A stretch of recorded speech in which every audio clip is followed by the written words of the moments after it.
પાનોલીની બેદ industrial કંપનીમાંથી થયેલા ચોરીના ભંગાર સહિતનો સામાન લઈ જતા પિકઅપ ગાડી સાથે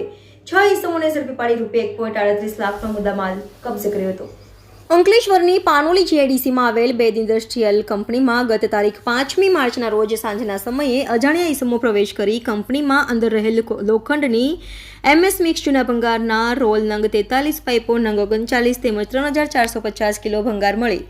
કુલ 1.38 લાખના મુદ્દામાલની ચોરી કરી ફરાર થઈ ગયા હતા। તે દરમિયાન ભરૂચ ક્રાઇમ બ્રાન્ચે રોડ ચોકડી પાસે શંકાસ્પદ ભંગાર ભરેલ પિકઅપ ગાડી અટકાવી હતી અને અંસાર માર્કેટ મદીના મસ્જિદ પાસે રહેતો અલાઉદ્દીન ઉર્ફે ટીપુ જલીલ કુરેશી, સંતોષ કુમાર,